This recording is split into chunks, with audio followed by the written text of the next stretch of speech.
Merde, merde, merde, hurla Alexander Whitmore en frappant le volant de sa Bugatti Chiron Supersport à 4 800 000 $.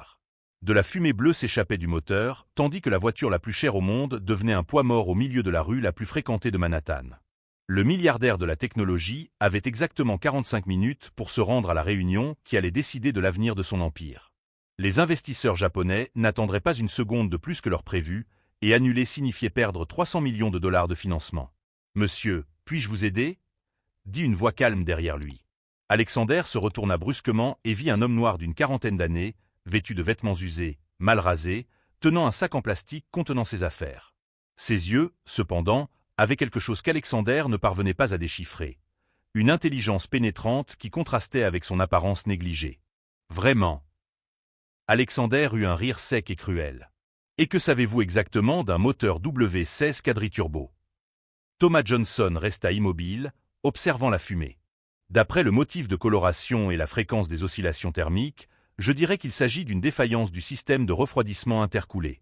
Le capteur de température du bloc 3 envoie probablement des données incorrectes à l'écu. Le sourire disparut des lèvres d'Alexander. Ce n'étaient pas des mots qu'un sans-abri était censé connaître. « Écoutez, » commença Alexander, mais Thomas l'interrompit gentiment. « Vous avez environ 8 minutes avant que le moteur ne passe en mode de protection thermique permanente. Après cela, même Bugatti ne pourra pas réparer les dégâts. Votre voiture deviendra une sculpture très coûteuse de 5 millions. » Une petite foule commença à se former. Des gens filmaient avec leur téléphone portable, des cadres chuchotaient, des touristes pointaient du doigt. Alexander sentit une sueur froide de panique lui couler dans le dos. Sa réputation, son entreprise, tout dépendait de son arrivée à temps à cette réunion. « Je peux vraiment réparer ça, » répéta Thomas, sa voix conservant ce calme déconcertant. « Mais j'ai besoin que vous me fassiez confiance. » Alexander regarda l'homme devant lui, puis sa montre, puis la fumée qui s'échappait encore du moteur. 43 minutes. Son esprit calculait frénétiquement. La dépanneuse prendrait 1 heure, le mécanicien officiel était à 2 heures de route, Uber dans le trafic de Manhattan serait impossible. « Vous avez 30 secondes pour me convaincre, » grogna Alexander, « avant que j'appelle la sécurité. » Thomas acquiesça calmement, comme s'il s'attendait exactement à cette réponse. Ses yeux brillaient d'une lueur qu'Alexander ne parvenait pas à identifier. Ce n'était pas le désespoir de quelqu'un qui a besoin de prouver quelque chose, mais la confiance sereine de quelqu'un qui savait déjà exactement comment cette histoire allait se terminer. « Monsieur Whitmore, » dit Thomas, utilisant le nom qui n'avait jamais été mentionné, « je crois que nous nous connaissons déjà. Du moins, je connais votre travail, et vous devriez connaître le mien. » Ce qu'Alexander ne pouvait imaginer, c'est que cet homme apparemment désespéré cachait des secrets qui allaient bouleverser non seulement sa journée, mais aussi toute sa vision de l'intelligence, de la valeur et des personnes qu'il avait appris à rejeter d'un simple regard méprisant. Si cette histoire d'humiliation et de rebondissement vous touche, n'oubliez pas de vous abonner à la chaîne, car ce que vous êtes sur le point de découvrir à propos de ce mendiant changera complètement votre façon de voir les gens qui vous entourent pour toujours. Alexander observa Thomas avec le regard calculateur de celui qui avait bâti un empire en évaluant les gens en quelques secondes. « Comment connaissez-vous mon nom ? Je ne vous ai pas dit qui j'étais. Il est inscrit sur le côté de votre voiture. » répondit simplement Thomas en montrant la petite plaque personnalisée qui disait « Ah, Whitmore, PDG DE Nexus Tech. » Et votre photo était en couverture de Forbes il y a 3 semaines. Le jeune milliardaire qui a révolutionné l'intelligence artificielle. Alexander se détendit légèrement, mais son expression resta méfiante. « Et je suppose que vous avez lu l'article à la bibliothèque publique ? » « En fait, je l'ai lu sur ma tablette, assis au Starbucks du coin, » corrigea calmement Thomas. « Au même endroit où je lis vos communiqués aux actionnaires tous les vendredis. » Cette réponse prit Alexander au dépourvu. Les clochards n'avaient pas de tablette. Ils ne s'abonnaient pas non plus à des magazines financiers. Et ils ne fréquentaient pas Starbucks pour lire des articles sur le marché boursier. « Écoutez, je ne sais pas à quoi vous jouez ici, » dit Alexander, dont la patience s'épuisait rapidement. « Mais j'ai une réunion qui vaut 300 millions de dollars, et vous me faites perdre mon temps avec cette comédie. »« Je » répéta Thomas, sa voix conservant ce calme irritant. « Monsieur Whitmore, votre refroidisseur intermédiaire surchauffe parce que la pompe de circulation du circuit secondaire s'est bloquée. C'est un défaut connu sur la série limitée de la Chiron Supersport. Bugatti a publié un bulletin technique interne à ce sujet en mars dernier. » Alexander déglutit. Cette information n'était pas publique.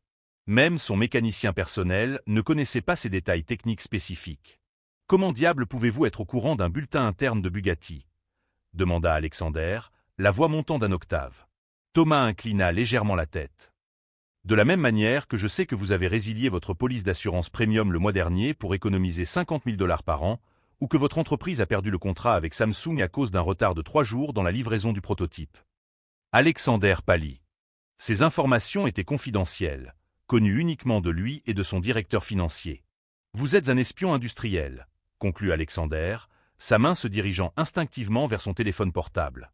Vous enregistrez notre conversation. Vous travaillez pour la concurrence. Thomas poussa un profond soupir, comme un professeur perdant patience avec un élève particulièrement lent. Monsieur Whitmore, si j'étais un espion, pensez-vous que je serais ici, dans la rue, à vous offrir gratuitement mon aide pour réparer votre voiture? Ne serait-il pas plus logique que je me contente de regarder votre moteur fondre tout en filmant la scène pour vous faire chanter plus tard? La logique était incontestable, mais Alexander était en proie à une panique totale. Son rendez-vous était dans 40 minutes. La foule grossissait et cet inconnu connaissait des détails intimes de sa vie que même sa propre femme ignorait. « Qui êtes-vous » demanda Alexander, la voix désormais empreinte d'un mélange de peur et de fascination morbide. « Je m'appelle Thomas Johnson. Diplômé en génie mécanique du MIT, titulaire d'un doctorat en systèmes thermiques avancés de Stanford. J'ai travaillé 5 ans à la NASA où j'ai développé des systèmes de refroidissement pour les vaisseaux spatiaux, 2 ans chez Bugatti en tant que consultant technique, et 3 ans dans les rues de Manhattan où j'ai appris que l'intelligence sans domicile fixe ne vaut absolument rien. » Alexander resta silencieux pendant un moment, assimilant l'information. « Stanford. NASA. » répéta-t-il lentement. « Si tout cela est vrai, comment avez-vous fini, comme ça ?» Thomas sourit pour la première fois, mais son expression n'avait rien d'amusé. « Comme quoi, monsieur Whitmore? Dites le mot. Noir? Pauvre? Sale? Indésirable? Utilisez le terme qui vous est venu à l'esprit lorsque vous m'avez vu. » Alexander détourna le regard, mal à l'aise face à la justesse de cette observation. « Je ne voulais pas dire. »« Bien sûr que si, » l'interrompit doucement Thomas. « Et vous savez ce qui est le plus ironique dans tout ça? Il y a 3 ans, alors que j'étais encore Dr Thomas Johnson, consultant technique senior, vous m'avez envoyé une invitation personnelle pour intervenir lors de votre événement annuel sur l'innovation. Vous m'avez offert 50 000 $ pour une présentation de 2 heures sur l'avenir des systèmes thermiques dans la technologie. » Alexander fronça les sourcils, essayant de se souvenir. J'envoie des centaines d'invitations de ce genre. Le 15 avril 2021, poursuivit Thomas sans relâche. J'étais censé prendre la parole juste après vous dans le programme. Le jour même où ma vie s'est complètement effondrée. 3 fausses accusations de plagiat, une enquête frauduleuse et un système judiciaire qui a décidé qu'un homme noir trop prospère devait forcément tricher d'une manière ou d'une autre. Le malaise d'Alexander était désormais palpable. Il se souvenait vaguement du nom d'un conférencier qui s'était désisté à la dernière minute pour une urgence personnelle. Les accusations ont été retirées 6 mois plus tard, lorsqu'ils ont découvert que j'avais été victime d'un sabotage d'entreprise. Mais vous savez comment fonctionne le monde de la technologie. Les scandales se propagent à la vitesse de la lumière, tandis que la vérité avance à la vitesse d'une tortue mourante. La fumée du moteur d'Alexander avait légèrement diminué, mais le diagnostic électronique affichait désormais un compte à rebours. 37 minutes avant des dommages irréversibles. « Si vous êtes vraiment qui vous prétendez être, » commença Alexander avec hésitation, « alors pouvez-vous vraiment réparer cela? Je peux le réparer en 15 minutes avec les bons outils. Mais d'abord, je veux que vous répondiez honnêtement à une question.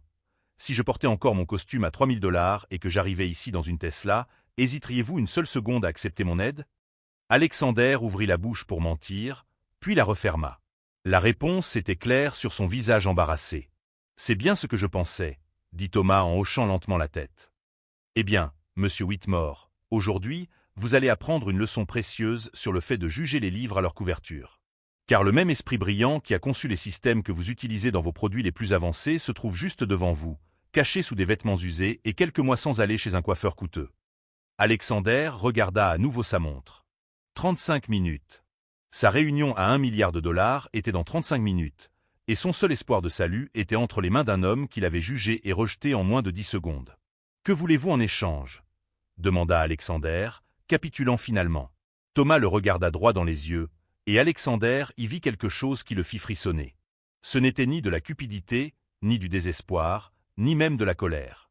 C'était quelque chose de bien plus dangereux. C'était le calme absolu de quelqu'un qui avait un plan depuis longtemps et qui avait enfin trouvé l'occasion parfaite pour le mettre à exécution.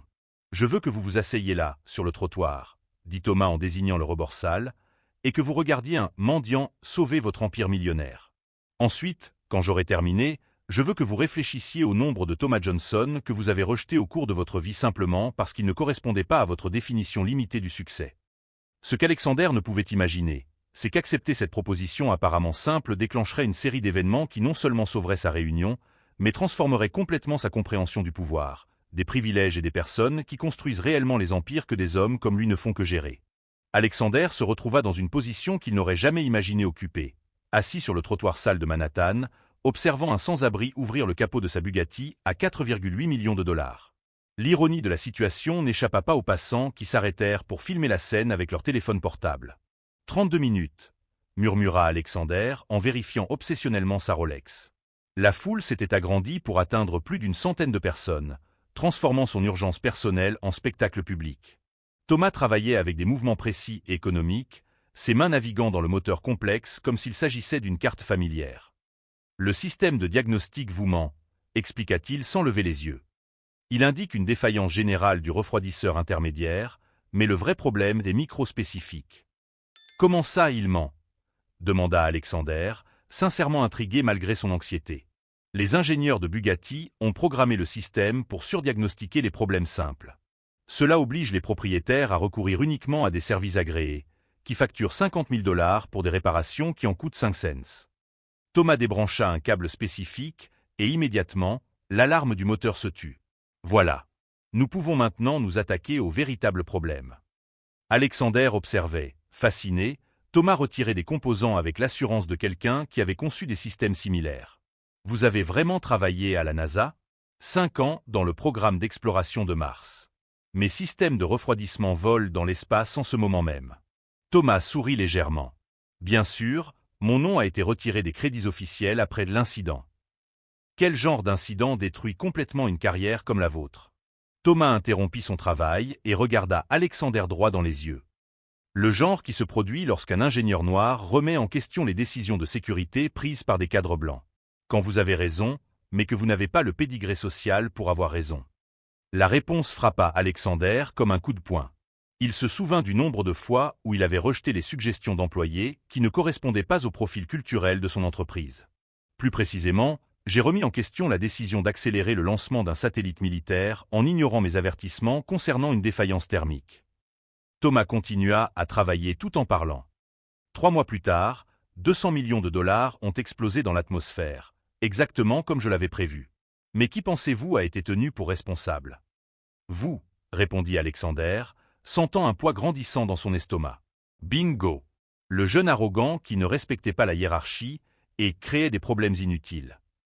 Thomas retira un minuscule morceau du moteur et l'examina à la lumière. Voici votre méchant. Un capteur thermique défectueux. Valeur marchande, 8 $. Coût de la réparation autorisé, 47 000. Alexander déglutit. Et comment vous vous êtes retrouvé à la rue? L'enquête a duré 8 mois.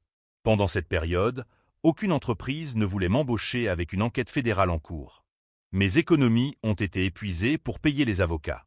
Mon appartement a été saisi. Après avoir été complètement innocenté, j'ai découvert quelque chose d'intéressant sur le marché du travail américain. Thomas commença à installer une pièce de rechange qu'il avait sortie d'une petite trousse à outils qu'Alexander n'avait pas remarqué auparavant. Qu'avez-vous découvert? Que l'acquittement n'est pas une justification. Que votre réputation voyage plus vite que la vérité. Que lorsque vous perdez votre adresse, votre numéro de téléphone et votre compte bancaire, même avec un doctorat du MIT, vous devenez invisible pour le monde de l'entreprise. La foule s'était organisée en un cercle respectueux, beaucoup enregistrant silencieusement. Alexander remarqua que plusieurs personnes chuchotaient en reconnaissant qui il était, mais leurs commentaires n'étaient pas les compliments habituels qu'il recevait. 3 ans dans la rue m'ont appris des choses que 5 diplômes universitaires n'auraient jamais pu m'enseigner, poursuivit Thomas, ses mains travaillant avec une précision chirurgicale. Ils m'ont appris à observer, à vraiment voir les gens, à comprendre les systèmes de pouvoir d'un point de vue que les cadres comme vous n'auront jamais. Quel point de vue est-ce? Demanda Alexander, désormais sincèrement curieux. Thomas fit une pause et le regarda droit dans les yeux. Le point de vue de celui qui est à l'extérieur et qui regarde à l'intérieur. Savez-vous combien de fois, au cours des 3 dernières années, je me suis trouvé à moins de 10 mètres de vous? Alexander fronça les sourcils, perplexe. 17 fois. J'étais au Starbucks où vous tenez vos réunions informelles. Je me suis assis sur les bancs du parc où vous vous promenez en parlant au téléphone avec des investisseurs. J'ai dormi devant la porte de la blanchisserie où vous déposez vos costumes coûteux. Thomas sourit de manière énigmatique. Vous ne m'avez jamais vu, bien sûr. Les gens comme moi font partie du mobilier urbain pour les gens comme vous. Un frisson parcourut le dos d'Alexander. Vous m'observiez? J'observais le système. J'étudiais le fonctionnement du pouvoir réel dans cette ville. Thomas rebrancha le dernier câble et referma le panneau d'accès. Et j'ai développé quelques théories intéressantes sur les vulnérabilités structurelles d'empires apparemment solides. Alexander regarda à nouveau sa montre. 28 minutes. Le moteur fonctionne? Démarrez la voiture. Alexander obéit, et la Bugatti ronronna parfaitement, sans fumée, sans alarme. La foule applaudit spontanément. Impossible, murmura Alexander. Comment avez-vous réparé en 20 minutes quelque chose qui, selon Bugatti, prendrait des jours? Parce que je comprends les systèmes complexes mieux que ceux qui les ont construits. Thomas s'essuya les mains sur un chiffon. Et parce que j'ai quelque chose qu'ils n'ont pas. Quoi? Thomas s'approcha et parla à voix basse, pour qu'Alexander seul puisse l'entendre. Une véritable motivation. Il répare des voitures pour de l'argent. Je viens de réparer votre voiture pour quelque chose de bien plus précieux. Alexander sentit un autre frisson le parcourir. Qu'est-ce que c'est? L'accès. Avant qu'Alexander n'ait pu demander ce que cela signifiait, Thomas s'avança vers la foule et dit à voix haute. Mes amis, notre ami ici présent doit se rendre à une réunion très importante. Que diriez-vous de lui laisser passer pour qu'il puisse partir? Les gens commencèrent à se disperser, mais beaucoup continuèrent à filmer discrètement. Alexander se rendit compte que toute cette situation avait été filmée par des dizaines de caméras de téléphone portable. Thomas, appela Alexander, toujours perplexe. Que voulez-vous dire par accès? Thomas se retourna avec ce sourire énigmatique. Monsieur Whitmore, au cours des 30 prochaines minutes, vous allez découvrir que réparer votre voiture était la partie la plus facile de mon plan. La partie intéressante commence lorsque vous arriverez à votre réunion et que vous réaliserez que les investisseurs japonais ont déjà vu les vidéos qui sont en train d'être publiées en ce moment même. Alexander vérifia son téléphone et constata qu'il avait déjà reçu des notifications provenant des réseaux sociaux. Des vidéos le montrant assis sur le trottoir pendant qu'un sans-abri réparait sa voiture de luxe se propageaient rapidement. Vous avez planifié tout ça, réalisa Alexander, sa voix mêlant admiration et inquiétude grandissante. Je l'ai planifié pendant 3 ans. Chaque détail. Chaque variable. Thomas commença à s'éloigner. Bonne chance pour votre réunion, monsieur Whitmore. Quelque chose me dit qu'elle sera encore plus intéressante que vous ne l'imaginez. Alors que Thomas disparaissait dans la foule de Manhattan, Alexander resta debout à côté de sa Bugatti parfaitement fonctionnelle, réalisant lentement qu'il avait été le pion d'un jeu beaucoup plus vaste qu'il ne commençait même pas à comprendre. L'homme qu'il avait jugé comme un mendiant désespéré venait de démontrer qu'il possédait non seulement un génie technique, mais aussi une stratégie sophistiquée qui ne faisait que commencer à se dérouler. La vengeance, Alexander était sur le point de le découvrir. Lorsqu'elle est exécutée par un esprit véritablement brillant, peut-être une œuvre d'art d'une beauté dévastatrice. Alexander arriva à l'hôtel Four Seasons avec 23 minutes de retard. Ses pas résonnaient sur le marbre poli alors qu'il courait vers la salle de réunion, encore sous le choc des événements surréalistes des 2 dernières heures. Sa Bugatti fonctionnait parfaitement, mais son esprit était en plein chaos. Monsieur Whitmore. L'appela son assistant personnel, James, qui courait à sa rencontre dans le couloir. Les investisseurs japonais sont, disons, un peu agités. Agités comment? Demanda Alexander en ajustant sa cravate tout en marchant. Ils ont vu les vidéos, monsieur. Alexander s'arrêta brusquement. Quelle vidéo? James hésita, puis lui montra sa tablette. L'écran affichait TikTok avec une vidéo qui avait déjà été visionnée 2,3 millions de fois. Le titre disait « Un milliardaire arrogant humilié par un génie sans abri. Vous n'en croirez pas VOSYX à la fin. » Alexander regarda avec horreur silencieuse comment il traitait Thomas avec mépris, comment il était corrigé au sujet de sa propre voiture, et comment il finissait assis sur le trottoir comme un enfant honteux tandis que le « clochard » démontrait des connaissances techniques supérieures. 2,3 millions, murmura Alexander, incrédule. Et ça augmente rapidement, confirma James nerveusement. Twitter, Instagram, YouTube, c'est sur toutes les plateformes. #billionnaire Imbled est parmi les sujets tendances. Alexander sentit le sang se retirer de son visage lorsqu'il réalisa l'ampleur du désastre. Son image soigneusement construite d'homme d'affaires visionnaire était en train d'être démolie en temps réel par des millions de personnes qui le voyaient désormais comme un élitiste arrogant et plein de préjugés. Les Japonais ont-ils dit quelque chose de précis? Yamamoto-san a mentionné qu'ils étaient déçus par le manque d'humilité et de sagesse démontré dans les vidéos.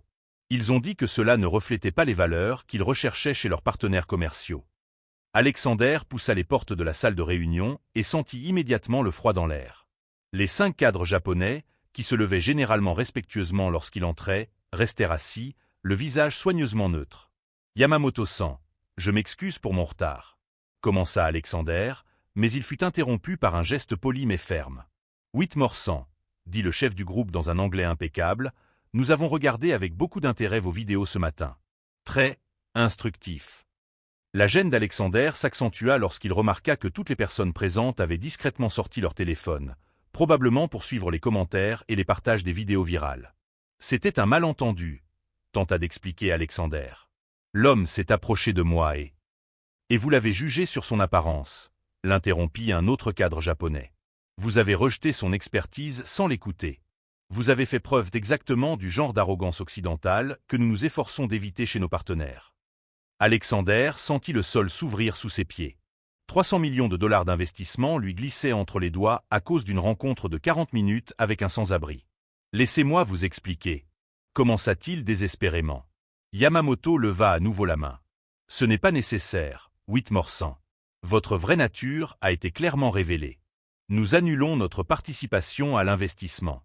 Nous rechercherons des partenaires qui démontrent les valeurs que nous respectons. » Le silence qui suivit fut assourdissant. Alexander regarda, impuissant, les cadres se lever à l'unisson et se diriger vers la sortie, le laissant seul dans la salle qui aurait dû être le théâtre de son plus grand triomphe entrepreneurial. James s'approcha avec hésitation. « Monsieur, il y a autre chose. »« Autre chose quoi ?»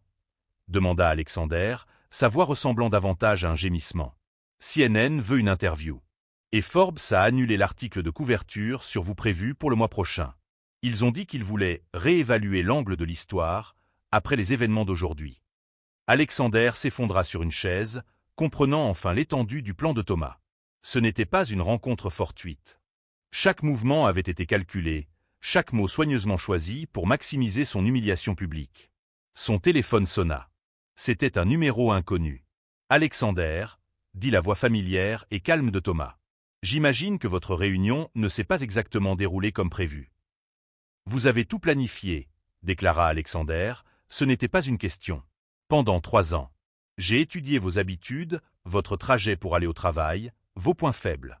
Je savais qu'à un moment donné, j'aurais l'occasion parfaite de montrer qui vous êtes vraiment à l'intérieur. » Alexander regarda autour de lui dans la salle vide, prenant conscience de l'ampleur de sa défaite. « Pourquoi?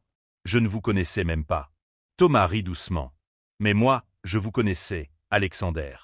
Je connaissais des hommes exactement comme vous, qui bâtissent des empires sur le dos de personnes comme moi, puis nous rejettent lorsque nous ne leur sommes plus utiles.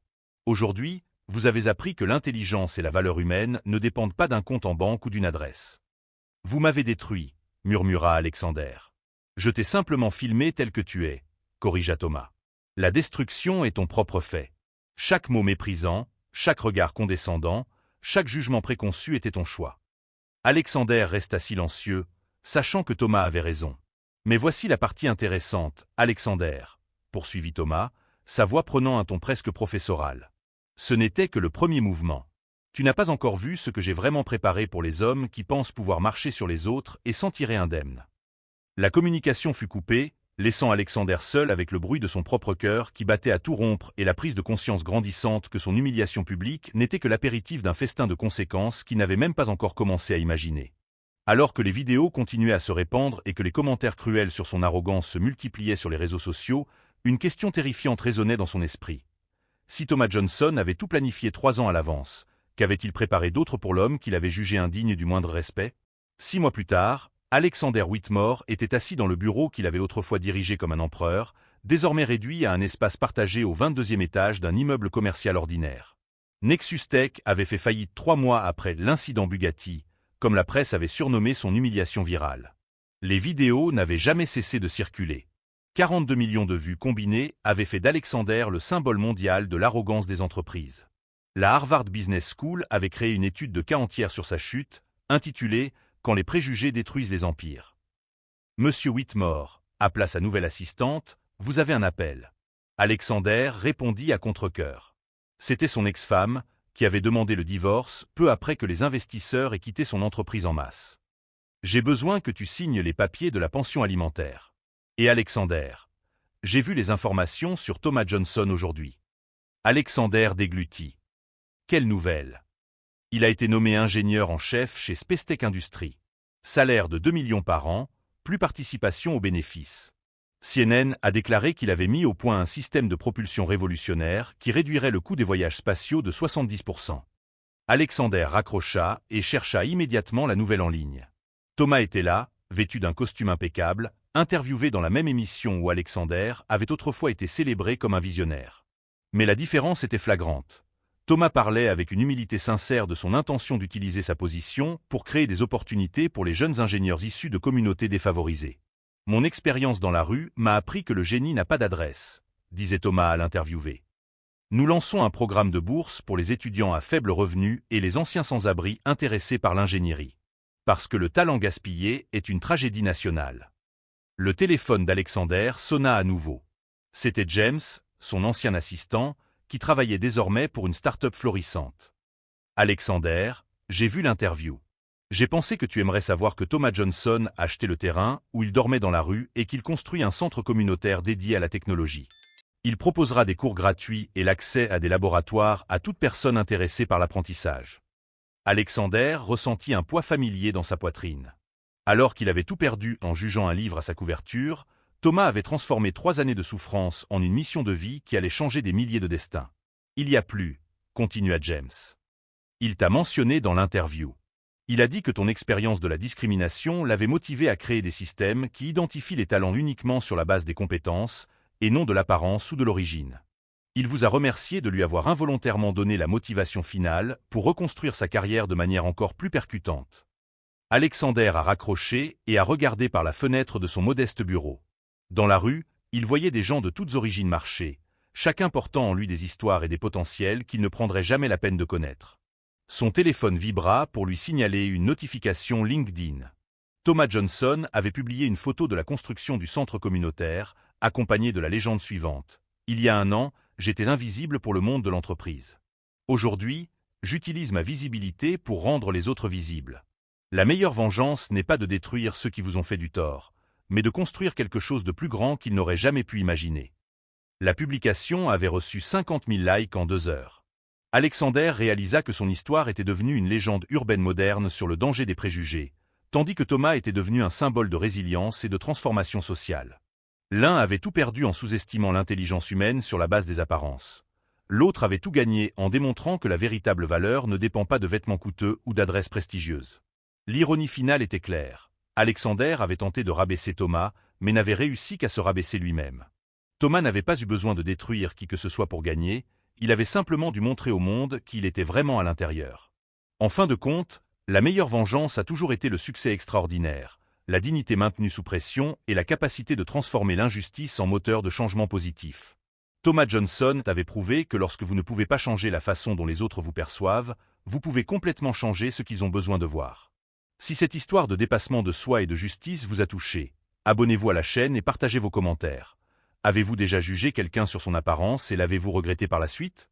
N'oubliez pas que la prochaine personne que vous sous-estimerez pourrait bien être celle qui changera votre vie pour toujours.